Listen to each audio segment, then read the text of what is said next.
Hello, hi.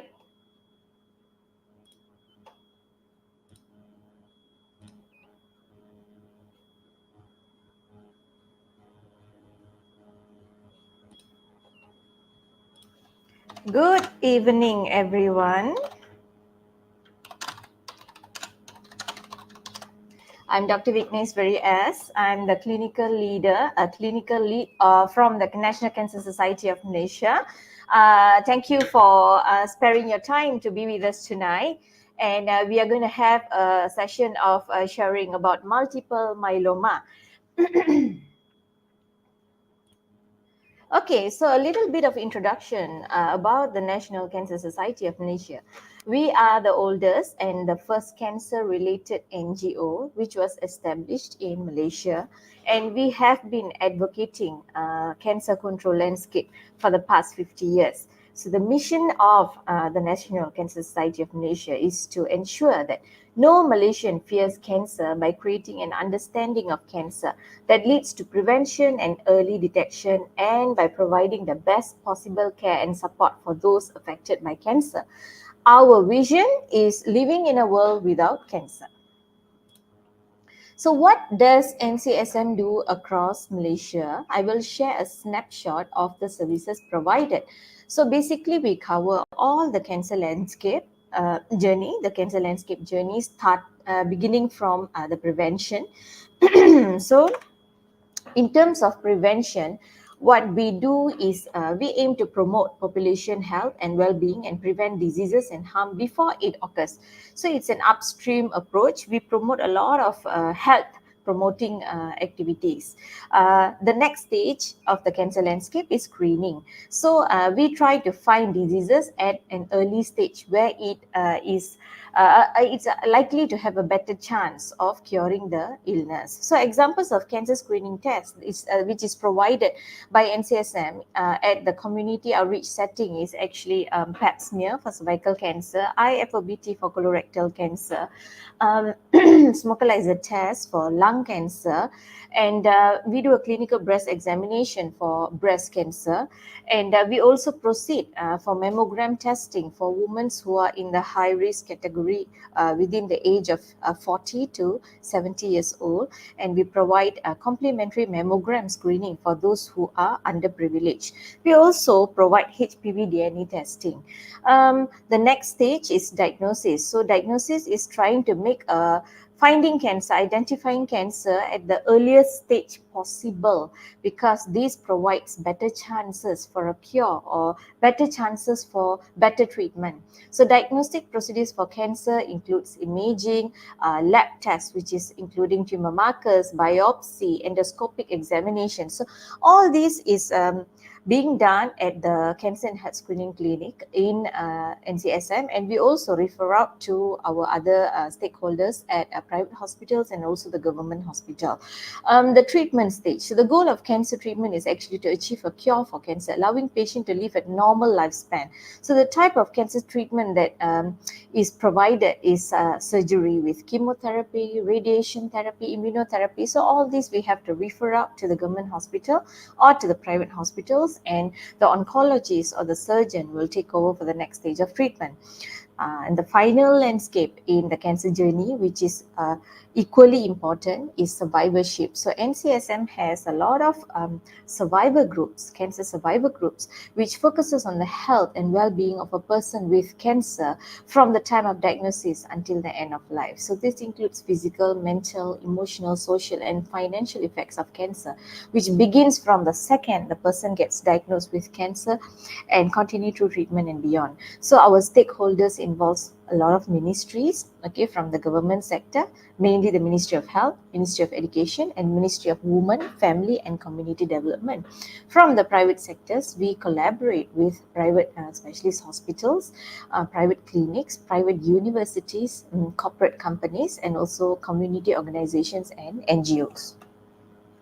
Okay, so let's go to the topic of the day, multiple myeloma. So multiple myeloma is actually a rare form of cancer, okay, which originates from the plasma cells. So plasma cell malignancy, this is actually where the clonal plasma cells multiply in the bone marrow. So bone marrow is an organ within the bone that is in charge of producing blood cells. So we have got multiple blood cells. We have got white blood cells, white blood cell, platelet, and then we have plasma cells. So when the plasma cell is multiplied abnormally, then this results in production of high amount of monoclonal paraprotein. So this results in specific end organ damage. So in multiple myeloma, mainly the organs that will be affected is the skeletal bone. So it will present, the hallmark presentation is actually progressive skeletal destruction. So this is responsible for multiple comorbidities in the disease. So the spine is the most affected skeletal organ, and the person who's affected by this disease also will have vertebral fractures. Okay, so there's destruction of bone and displacement of other hematopoietic cell lines. Okay, so epidemiology. Multiple myeloma actually accounts for 14% out of 1 million plus incidence cases of leukemia, lymphoma, and multiple myeloma in 2020. So when we see incident cases, leukemia is actually for the white blood cell, lymphoma is cancer of the lymph nodes, and multiple myeloma is from the plasma cells.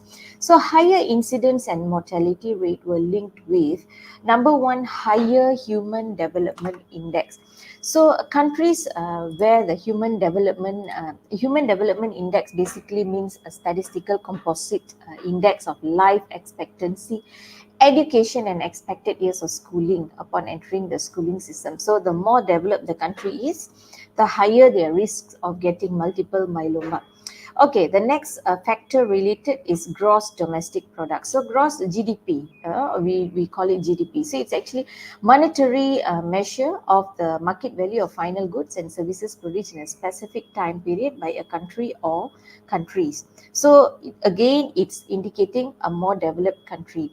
Next is prevalence of physical inactivity, overweight, obesity, diabetes. Males acquire multiple myeloma more than females, aged beyond 50, and high income countries. So the good news here is Southeast Asia actually has the lowest incidence for multiple myeloma. This is from the Lancet journal. Yeah. Okay, so the etiology and risk factors. Etiology basically means causes. Okay, so the exact cause is still unknown. There are multiple studies and research being done on this topic, but the exact cause is still unknown. However, it is noted to have a close relation to regular alterations and translocations in the promoter gene, which is chromosome 14.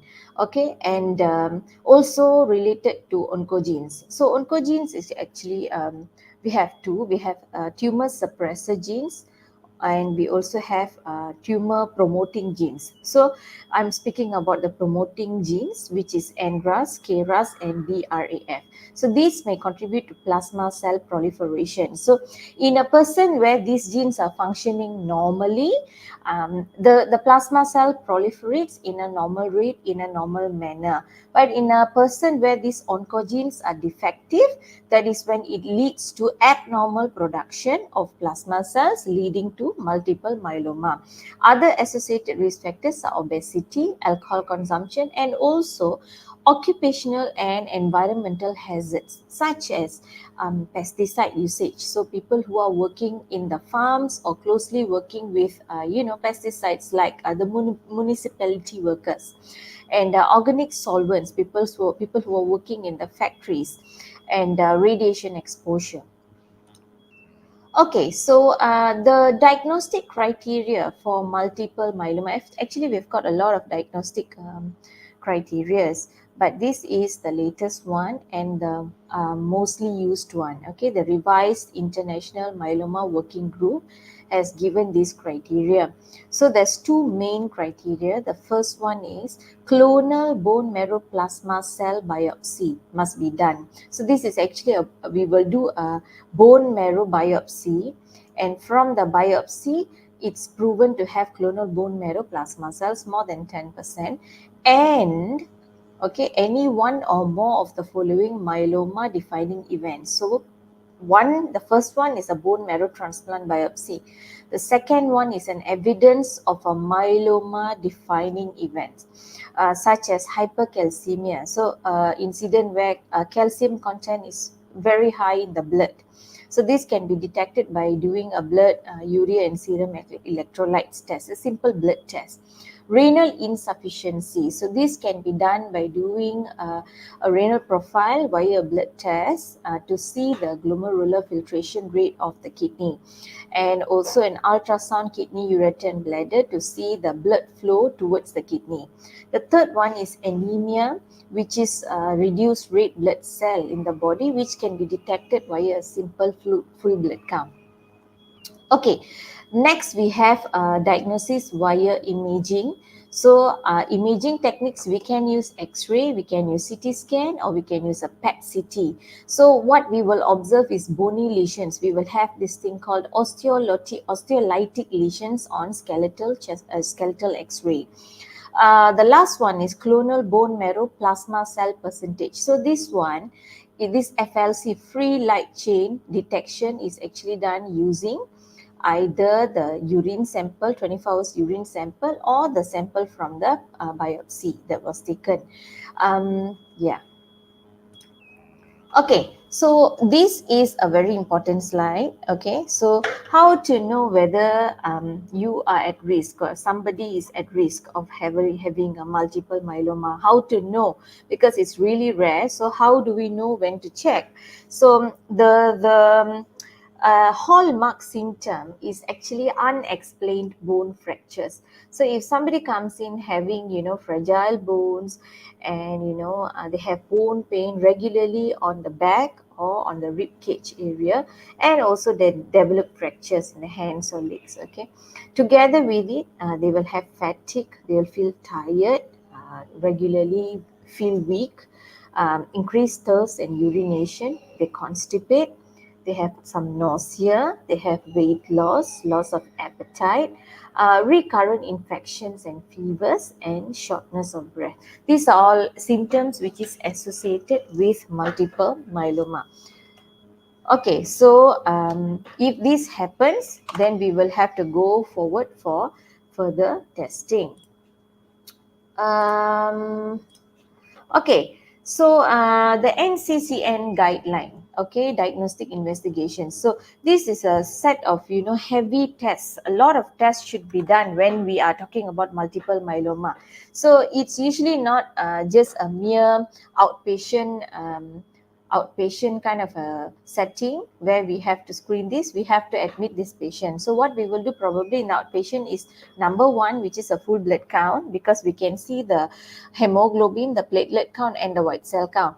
And then we will proceed with the renal profile to see all the electrolytes, albumin, and also the calcium level. Then we will do serum LDH and beta-2 microglobulin, also blood test. Yeah, everything else, for example, number 5, 24 hours protein urea. So this one is a continuous collection of urine which starts at a particular time today and ends in 24 hours tomorrow. So it's quite difficult to be done as an outpatient. Usually they will admit the patient. Okay, and number 7, whole body low dose CT or PET-CT to see bone involvements, because we are speaking about the bone marrow. So we need to identify which part or which bone is being affected by multiple myeloma. And unilateral bone marrow aspirate and biopsy. So the sample from the biopsy is the one that we will send out for cytogenetics. Okay, and the last one is plasma cell fish. So fish is actually known as fluorescence in situ hybridization. So this is actually using the bone marrow sample and aspirate biopsy. These are all very heavy genetic testing that can only be done by certain tertiary centers in Malaysia. And it needs to be done by the expertise that is available to identify this disease. Okay, The next stage is treatment and management. So we've seen diagnosis. Once the person has been confirmed to have multiple myeloma or suspected to have multiple myeloma, okay, so the immediate thing would be to assess for any acute issues, because this person will be having, some kidney impairment. So kidney impairment is usually associated with, some dehydration and kidney injury. So we will have to optimize this person first at the emergency stage. Once they are optimized, they are admitted and they are stable, then we will have to do a risk stratification and transplant eligibility. So risk stratification, we've got two types. It's either a high risk or a standard risk multiple myeloma. And transplant eligibility is made as per case basis. But usually, as far as they are healthy and the age is conducive, they should be eligible for a bone marrow transplant. So if they are aged lesser than 65 and otherwise healthy, then of course transplant is curative. Yeah. Otherwise, we will go for treatment. So treatment is induction chemotherapy over 3 to 4 months to reduce the tumor burden. Okay, followed by peripheral blood stem mobilization and harvesting, and an autologous stem cell transplant to enhance overall and progression-free survival. Okay, so prognosis. Prognosis means the outcome. What happens next after treatment? So for multiple myeloma, as it is with other cancers, it is quite variable. There are two main drivers for prognosis. Number one is the staging. For any sort of cancer, the earlier the stages of detection, the better the chances of survival and the disease biology. So in the revised international staging scoring system, okay, the 5-year overall survival rate is 82% in stage 1, okay, and progression-free survival is 55%. As the stages advance, the diseases are more severe. The staging of the disease is higher, so the 5-year overall survival rate drops and the progression-free survival also drops. Okay, so as seen, stage 2, it's about 62% and 36% respectively. And at stage 3, it's 40% and 24% respectively. And if this person has got a high risk cytogenetic abnormality, then it's also bad. The prognosis is poorer. So it is vital to acknowledge, however, at this point, that good therapeutic advancement has been made over the past few years pertaining to multiple myeloma treatment. Okay, so the revised international staging system is a simple system which provides some prognostic information. So it simply means is the factors that puts them into a staging is actually the beta-2 microglobulin level, albumin level, LDH level, and also standard risk cytogenetics. Okay, the staging of cytogenetics. So this is how we identify which stage they go into. Okay, so this is all about multiple myeloma today. It is a very brief introduction to what multiple myeloma is, the definition, and the risk factors, symptoms, diagnosis, and treatment. So a little bit about our call, general toll-free helpline. So it's 1888 1000. If you have any questions pertaining to multiple myeloma or any other topics related to cancer, you can give us a call and we will do our best. Our cancer information system team will do their best to answer your question and assist you accordingly. Okay, any questions?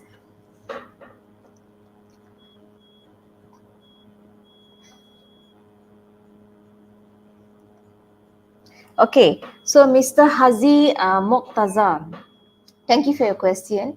Actually, in Southeast Asia, it is very rare. It is one of the rarest forms of cancer which contributes to our National Cancer Registry. It is very rare.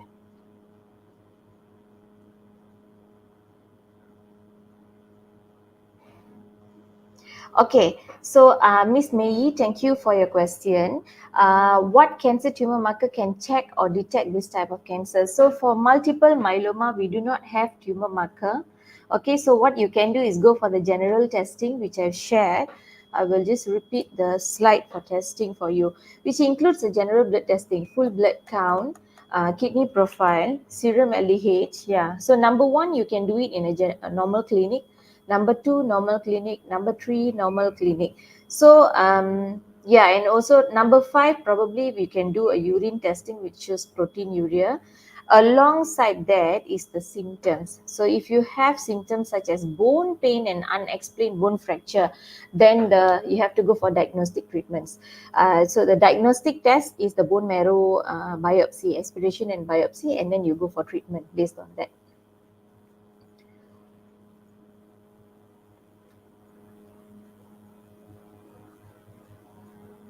Okay, so Miss Sky Lane Creative, thank you for your question. Multiple myeloma is actually a disease from plasma cells, which is coming from the bone marrow. So yes, any organ, any large bones, long bones, which has bone marrow, definitely will have multiple myeloma symptoms, and this can spread to other parts of the body because cells travel through the body. It's like other blood cells, they travel alongside the body. So yes, they can infect things like lymph nodes, they can infect things like the other blood cells and surrounding tissues. Yes, they can spread.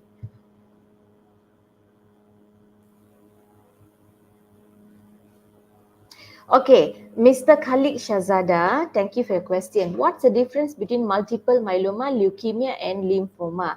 So, leukemia is a slightly more commoner form of multiple myeloma. Leukemia is actually a cancer of white blood cell. Okay, lymphoma is a cancer of lymph nodes. So, it can come from any lymph nodes around the body, but usually detected around lymph nodes around the neck. So, we call them the cervical lymph nodes. So, these are highly sensitive. So if you have swelling around the neck, then you can do a biopsy, and from there we can confirm whether this is a lymphoma. Multiple myeloma is the cancer of plasma cells. So all of lymphoma is not really from blood cells, but leukemia and multiple myeloma is arising from blood cells.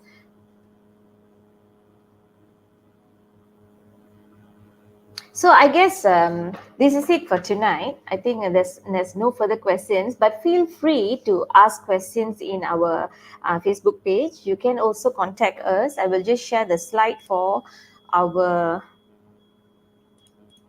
I will share the slide on our contact details. So yeah, this is our Facebook page, Instagram page. That is our website, cancer.org.my, and our information system helpline is 1888 1000. So if you have any questions, you can also feel free to contact us here. Thank you so much for your attention. A short summary, multiple myeloma is a rare form of cancer which arises from plasma cell. Detection can be tricky because we do not have a one-point diagnostic kind of a gold standard testing for multiple myeloma. However, you can go for general blood tests, and based on your symptoms, we will have to suspect with a high index of suspicion and go on for further testing for multiple myeloma. And if it is detected early, then your treatment is of course better and your prognostic survival rate is better. Thank you.